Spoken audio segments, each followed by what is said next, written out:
సహజం, రాజకీయాల్లో గెలుపులుంటాయి, ఓటములుంటాయి, ప్రభుత్వాల మార్పిడులుంటాయి, జరుగుతాయి. కానీ ఎంత తెలుగు తక్కువ దద్దమ్మ ప్రభుత్వం వచ్చినా, నెక్స్ట్ సక్సెసివ్ గవర్నమెంట్ ఎవరు వచ్చినా రాష్ట్ర ప్రయోజనం కదా ఒక ప్రాజెక్ట్ అంటే. ప్రజలకు నీళ్ళు వచ్చేది కదా, ప్రజలు బ్రతికేది కదా, దాన్ని కొనసాగిస్తారు. ఇప్పుడు ఒక్క తట్టెడు మట్టి కూడా తీయలేదండి. మా గవర్నమెంట్ పోయిన తర్వాత పాలమూరు ఎత్తిపోతల పథకంలో ఒక తట్టెడు మట్టి కనీసం తీయలే. మరి దాన్ని ఎందుకు అబాండన్ చేసిండ్రో, దాని వెనక ఏం ఉద్దేశం ఉందో, ఇంత నిష్క్రియాపరత్వం ఏంది, ఇంత దారుణమైంది. 2 నెట్ సంవత్సరాలు గడిచిపోయినాయి. ఇప్పుడు మేము గమనిస్తున్నాం. మధ్యలో ఏమైంది, కేంద్ర ప్రభుత్వంతో తమాషా బీజేపీ మొదటి నుంచి మాకు తెలంగాణకు శని అయింది. కేంద్ర ప్రభుత్వం ప్రతిదాన్ని వ్యతిరేకించడం, ప్రతిదానికి చంద్రబాబు ఎన్డీఏలో చేరడం, ఆయన మాటలు పట్టుకుని వ్యతిరేకించడం, అడ్డంగా ఇష్టం వచ్చిన పద్ధతులు. మేము బాగా కొట్టాన్ని. మేము ఉన్న రోజులు అనేకమైనటువంటి పోరాటాలు చేసి దాన్ని ఇప్పటికప్పుడు సాధించుకున్నాం. అనుమతులు కానీ ఇంకోటి కానీ మొత్తం 9-10 అవసరం పడతాయి. అందులో 6 అనుమతులు ఆల్రెడీ వచ్చేసినాయి. మెయిన్ ఎన్విరాన్మెంట్ అసెస్మెంట్ కమిటీది అదే మెయిన్ అసలు ప్రాజెక్టుకు లైఫ్ లైన్. దాని మొత్తం అనుమతులు వచ్చేసినాయి. దాని తర్వాత మిగిలిన అనుమతులన్నీ లాంఛనమే ఇచ్చేయాల్సిందే. అది ఇచ్చిందంటే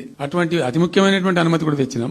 అన్ని వచ్చిన తర్వాత కేంద్ర ప్రభుత్వం మొన్న చంద్రబాబు నాయుడు ఎంపీలు అవసరం ఉంది కదా అక్కడ వాళ్ళకు. ఇప్పుడు ఇద్దరు ఎంపీలు అవసరం కదా, నితీష్ కుమార్, చంద్రబాబు నాయుడు. దానికోసం బీజేపీ ఎంతకైనా దిగజారుతుంది. అక్కడ ప్రభుత్వం నిలబెట్టుకోవాలి కాబట్టి ఎంతకైనా దిగజారి ఆయన మాట పట్టుకుని డిపిఆర్ ను వాపసు పంపించారండి. మేము ఉన్న రోజులు రాలే డిపిఆర్ వాపసు. అనుమతులు తెచ్చిన ఉల్టా మేము. డిపిఆర్ వాపసు వస్తే భూమి ఆకాశం ఒకటి చేయాలా రాష్ట్ర ప్రభుత్వం? ఎంత లొల్లి చేయాలా, ఎంత హడావుడి చేయాలా? ఆల్ పార్టీ డెలిగేషన్ తీసుకుపోవాలి. అవసరం వస్తే మేము వడ్లు కొనకపోతే పోయి ఢిల్లీలో ధర్నా చేసామండి. మేము అప్పుడు మా గవర్నమెంట్ ఉన్నప్పుడు రైతులు పండించిన పంట కొనకపోతే యావత్తు ఎమ్మెల్యేలు, కేబినెట్ అందరం పోయి ఢిల్లీలో ధర్నా చేసి కేంద్ర ప్రభుత్వం మెడలు వంచినాం. మేము 80 లక్షల టన్నులు మనం తీసుకుంటామనేటువంటి ఒప్పందం మీద సంతకం చేయించుకుని వచ్చినాం.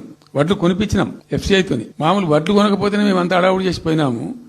కానీ ఒక ఇంత పెద్ద ప్రధానమైన 3 జిల్లాలకు సంబంధించిన ప్రాజెక్టు డిపిఆర్ వాపసు పంపిస్తే వీళ్ళు కుయ్యలేదు, కుట్టుకోలేదు, వాళ్ళకి చెప్పని కూడా చెప్పారు. తెలియదు ఎవరికి బయట. జస్ట్ దేవర్ ఎవరో ఒత్తిడి ఉంది దీని వెనుక, ఏం కుట్ర దాగి ఉంది ఇది. 2 ఏళ్ల నుంచి నేను మౌనం పాటించి చూసుకుంటూ వస్తున్నాం. తప్పని పరిస్థితి నేను బయలుదేరినప్పుడు తప్పదు. అటు కేంద్రాన్ని ఎక్స్పోజ్ చేస్తాం, ఇటు రాష్ట్రాన్ని ఎండగడతాం ప్రజల మధ్యలో ఖచ్చితంగా. ఇలా మొత్తం విస్తారంగా మాట్లాడినాం, చర్చించినాం. చాలా పెద్ద ప్రజా ఉద్యమానికి శ్రీకారం చుడతాం. కంపల్సరీ పాలమూరు, రంగారెడ్డి, నల్లగొండ జిల్లాలలో గ్రామాన దానికి పోస్టర్ డిజైన్ అవుతుంది, కరపత్రం డిజైన్ అవుతుంది.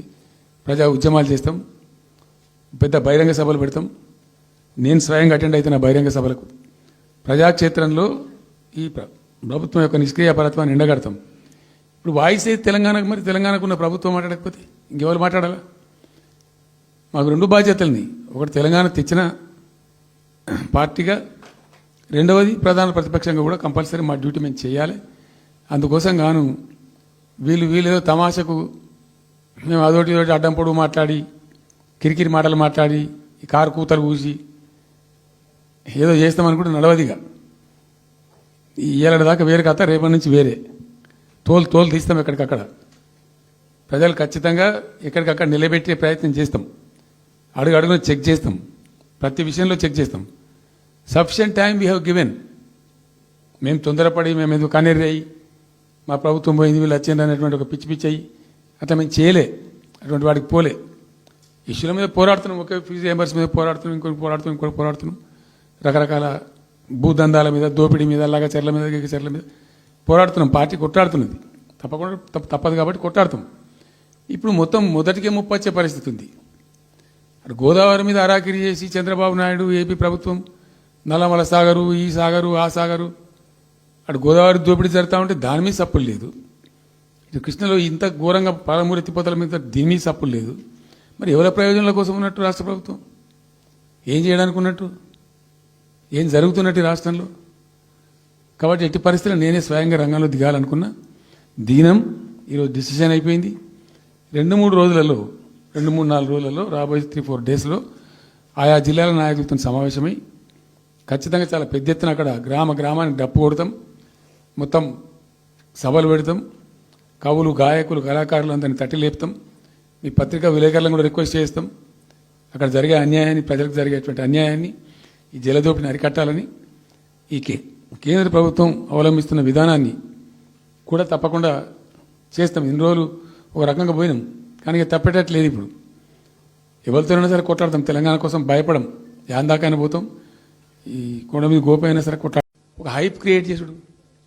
దీనికి ఆచుడు దీనికి గురువు చంద్రబాబు నాయుడు. ఇప్పుడు చంద్రబాబు నాయుడు చెప్పిన లెక్కల బిజినెస్ వచ్చేది ఉంటే, ఎంఓఎల్ సక్సెస్ అయ్యేది ఉంటే ఆంధ్రప్రదేశ్లో ఈ పాటికి 20 లక్షల కోట్లు వచ్చి ఉండాలి. ఆయన ఫస్ట్ టైం అలా సీఎం ఉన్నప్పుడు ఆ ఊళ్ళో పెట్టే కదా, వైజాగ్లో, అమరావతిలో కదా, వైజాగ్లో పెట్టిండు. వైజాగ్లో ఎవరు వెళ్ళి ఎంఓఎల్ చేసిన వాళ్ళంటే వంట మనుషులు అని చెప్పిండ్రు. ఆ స్టార్ హోటల్లో ఉండే బయట వంట మనుషులు, వాడు ఎవడ సప్లై చేసేటోళ్ళు, వాడు వచ్చి ఇప్పుడు ఇస్తాన 2500 దిక్కులేదు మహిళలకు. 1 కోటి మంది మహిళలను కోటీశ్వర్లను చేస్తాం. కాంగ్రెస్ మంత్రులంతా ఒకటే పాట పాడు, ఏమి ఎట్లా చేస్తావా 1 కోటి మంది మహిళలను కోటీశ్వర్లను? నీ దగ్గర ఉంటేనా? ఉన్న రెవెన్యూ పీకింది రాష్ట్రాన్ని, లోపలికి అయిపోయింది. మేము ఉన్నప్పుడు గ్రోత్లో 50% లేదు. అసలు మీ గ్రోత్ గురించి అవగాహన ఉందా? ఎట్లా ఒక్కొక్క రూపాయి కూడబెట్టాలి, ఎట్లా తీసుకుపోవాలి? నేను ముఖ్యమంత్రి ఇక నన్ను ఇచ్చడానికైతే వాళ్ళ నోరు మొక్కాలిగా. ఎప్పుడో సందర్భంలో కోపం వచ్చి ఒకటి నిత్యం అంటే ఒక మనిషిని మాట వేరు. పొద్దా కాదే కదా కేసీఆర్ చచ్చిపోవాలి మాట్లాడినట్టల్లా. ఎక్కడైనా మాట్లాడు, ఏ సందర్భంలో మాట, నువ్వు కాలేజీలో మాట్లాడు, లేకపోతే ఇంకో కాడ మాట్లాడు, స్కూల్ పిల్లల కాడ మాట్లాడు. గింత అక్కసు ఉంటుంది మనుషులకు. అది కరెక్ట్ అవుతుందా? సో ఇష్టం వచ్చిన పద్ధతులు, మాటలు, ఇష్టం వచ్చిన దుర్మార్గ ప్రచారాలు, అన్ని పచ్చి అబద్ధాలు నోరు తెరిస్తే. రియాలిటీ వేరుంది, జరుగుతున్నది వేరున్నది. అన్ని రికార్డ్ అవుతున్నాయి, ప్రజల్లో అన్ని గమనిస్తున్నారు. సో చివరికి వస్తే యూరియా సప్లై చేసే తెలివితేటలు లేవానండి. మా గవర్నమెంట్ ఉన్నప్పుడు రైతులు గ్రామాలలో ఒక ఆటో రిక్షాకి డబ్బులు ఇచ్చి 10 బస్తాలు తెచ్చి బాబు అంటే తెచ్చి పడేసిపోతుండే వాడు పొలం కాడ.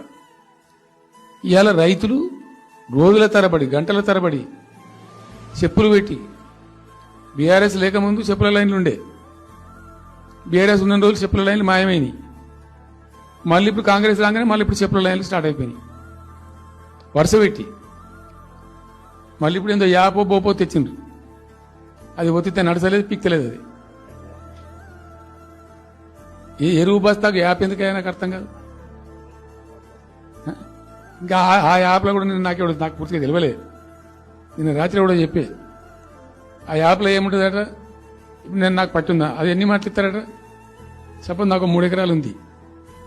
3 ఎకరాలు ఉంటే ఎకరానికి 2 బస్తాలు చొప్పున 3 సార్లు ఇస్తారట. అది అంటే 3 సార్లు పోవాలి. ఇక యాడికి పోవానో నాకే తెలియదు. ఇక నన్ను ఇచ్చడానికైతే వాళ్ళ నోరు మొక్కాలిగా.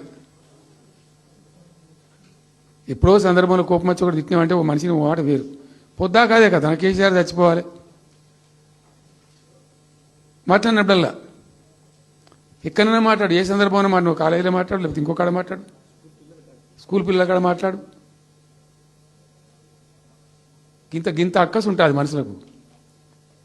అది కరెక్ట్ అవుతుందా? సో ఇష్టం వచ్చిన పద్ధతులు, మాటలు, ఇష్టం వచ్చిన దుర్మార్గ ప్రచారాలు, అన్ని పచ్చి అబద్ధాలు నోరు తెరిస్తే. రియాలిటీ వేరుంది, జరుగుతున్నది వేరున్నది. అన్ని రికార్డ్ అవుతున్నాయి, ప్రజల్లో అన్ని గమనిస్తున్నారు. సో వీళ్ళు ఏదో తమాషకు మేము అదొకటి ఇదొకటి అడ్డం పొడుగు మాట్లాడి, కిరికిరి మాటలు మాట్లాడి, కారు కూతలు కూసి ఏదో చేస్తామనుకుంటే నడవదిగా. ఏడాది దాకా వేరే కథ, రేపటి నుంచి వేరే తోలు తీస్తాం ఎక్కడికక్కడ. ప్రజలు ఖచ్చితంగా ఎక్కడికక్కడ నిలబెట్టే ప్రయత్నం చేస్తాం. అడుగున చెక్ చేస్తాం, ప్రతి విషయంలో చెక్ చేస్తాం. Sufficient time we have given.